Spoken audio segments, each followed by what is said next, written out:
Sir மிஸ்ஸை tsunami Premji நானதுல நான் வெளில வரதே இல்ல. ஆஹா நீயோ போய்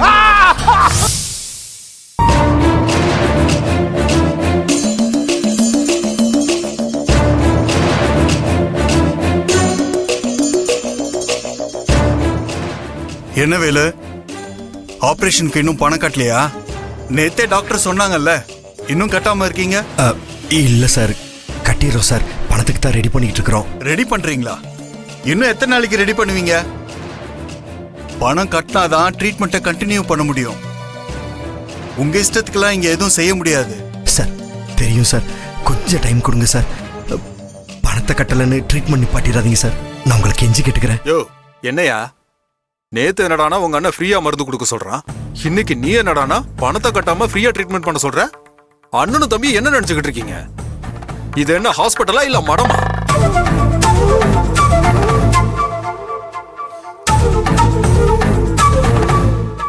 சார் கொஞ்சம் சத்தம் போடாம மெதுவா பேசுங்க, எல்லாரும் பார்த்துட்டு இருக்காங்க சார். யோ, உங்கள மாதிரி ஆளுங்க பணம் காசு இல்லனா இந்த மாதிரி பெரிய ஹாஸ்பிட்டல்ல ஏன் வந்து சேர்க்கறீங்க? இப்படி இங்க கொண்டு வந்து எங்க உயிரை வாங்குறீங்க? சத்தம் போடுறோன்னு மான ரோஷம் வேற. சார் கொஞ்சம் பார்த்து பேசுங்க சார். பணம் கட்டலாட்னா எங்களுக்கு மான ரோசம்லாம் இருக்கக்கூடாதா? சரிங்க பாருங்க, நாங்க ஒண்ணு இங்க ஃப்ரீயா ட்ரீட்மெண்ட் கொடுக்க சொல்லல. எப்படியாவது நாங்க பணத்தை கட்டிடுவோம்னு தான் சொல்றோம். கொஞ்சம் டைம் தானே சார் கேக்குறோம், அதுக்கு போய் இப்படி பிஹேவ் பண்றீங்க. இது என்ன நியாயம்? நியாய அநியாயம் பார்த்தா ஹாஸ்பிட்டல்ல ரன் பண்ண முடியாது. பணத்தை எப்ப கட்ட போறீங்கன்னு முடிவா சொல்லுங்க. சார் அவங்க தான் கொஞ்சம் டைம் கொடுங்கன்னு கேக்குறாங்கல்ல. இவரும் நம்ம ஹாஸ்பிட்டல்ல தானே வேலை செய்யறாரு, ஏன் இப்படி மனிதாபிமானமே இல்லாம நடந்துக்கிறீங்க? ஆமா, இவர் அப்படியே டாக்டரா இங்க 10-15 வருஷம் வேலை செஞ்சாரு. ஹவுஸ் கீப்பிங்கா தானே வேலை பாக்குறாரு. அப்படியே வேலை செஞ்சாலும் ஃப்ரீயா ட்ரீட்மெண்ட் கொடுக்கணுமா? வேலைக்கு சேர்ந்து 2 நாள் தான் ஆகுது, அதுக்குள்ள ஹாஸ்பிட்டல்லே சொந்தம் கொண்டாடுறான். சார் கொஞ்சம் மரியாதையோட பேசுங்க சார். நாங்க பணம் கட்ட கொஞ்சம் டைம் தான் கேட்டோம், ஏமாத்த மாட்டோம் சார். என்னது மரியாதையா பேசணுமா? சரி, மரியாதையாவே சொல்ற கேளுங்க. நீங்க பணம் கட்ட லேட்டாக பேஷண்ட்டுக்கு தான் ஆபத்து. அவருக்கு ஏதாவது ஆச்சுன்னா எங்க மேல தானே பழிய போடுவீங்க. உங்களுக்கு என்ன வந்தது? பேஷண்ட்டுக்கு ஏதாவது ஆனா ஹாஸ்பிட்டல் நிர்வாகம் பொறுப்பு இல்லைன்னு நீங்க எழுதி சைன் பண்ணி கொடுங்க, அதுக்கப்புறம் நாங்க பாத்துக்கிறோம்.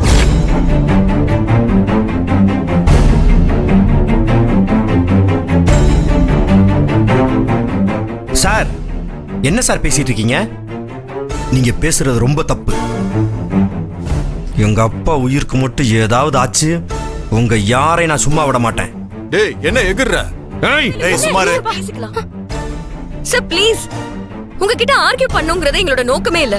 தயவு செஞ்சு எங்க மாமாவுக்கு மட்டும் எதுவுமே ஆகாம பாத்துக்கோங்க. எங்களுக்கு இன்னைக்கு ஒரு நாள் டைம் கொடுங்க, நாங்க அந்த பணத்தை கட்டிடுறோம். எனக்கு என்னமோ இது சரியா படல. நீங்க பணம் கட்டாம பேஷண்ட்டுக்கு ஏதாவது ஆச்சுன்னா நாங்க தானே பதில் சொல்லணும்.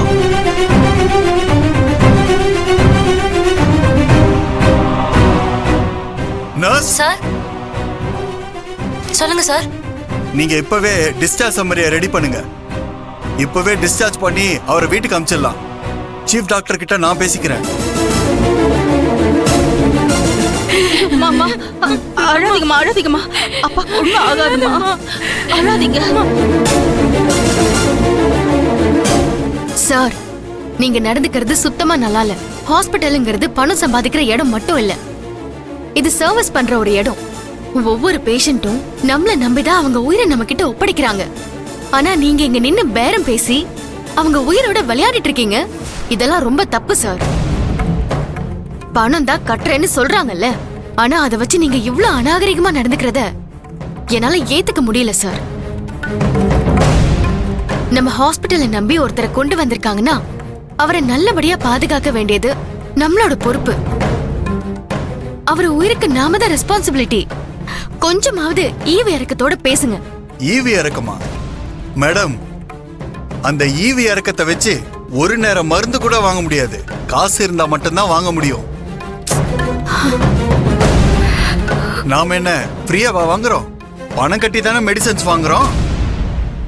இது பாருங்க, சென்டிமெண்ட்டுக்கெல்லாம் இங்க வேலை இல்ல, பணம் மட்டும்தான் எல்லாம்.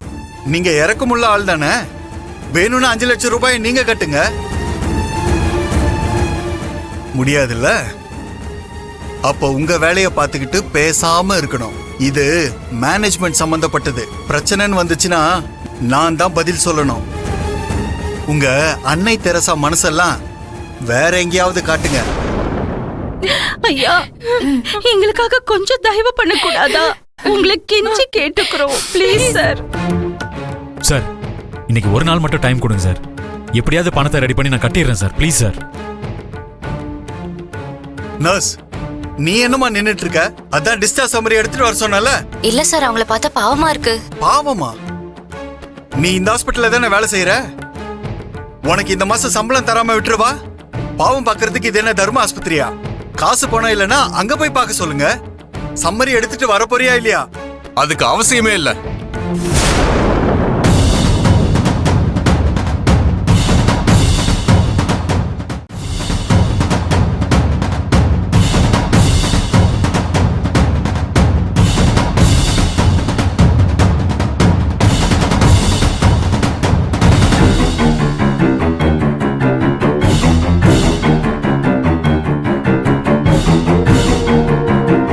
சார், ஆபரேஷனுக்கு 5 லட்சம், டெபாசிட் 1 லட்சம், 6 லட்சம் கட்டியாச்சு. இந்தாங்க.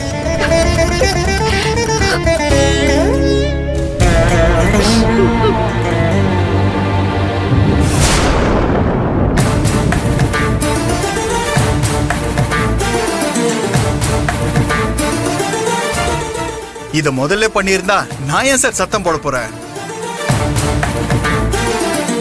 நந்தினி, நீங்க ட்ரீட்மெண்ட் ஆரம்பிங்க.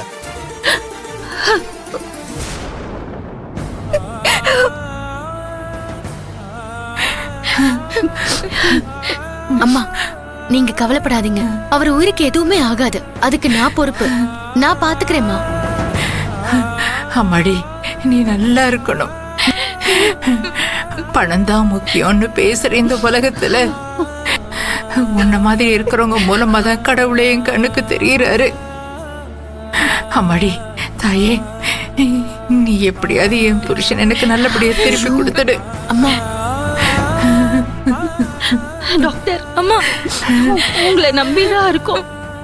தயவு செஞ்சு எங்களை கைவிட்டுறாதீங்க. அம்மா அழாதீங்கம்மா.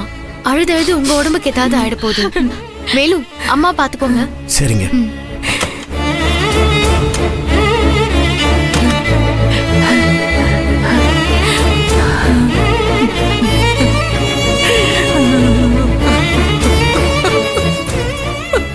ஐயோ சமந்தி, சமந்திமா, என்ன இது? சமந்தி, அழாதீங்க.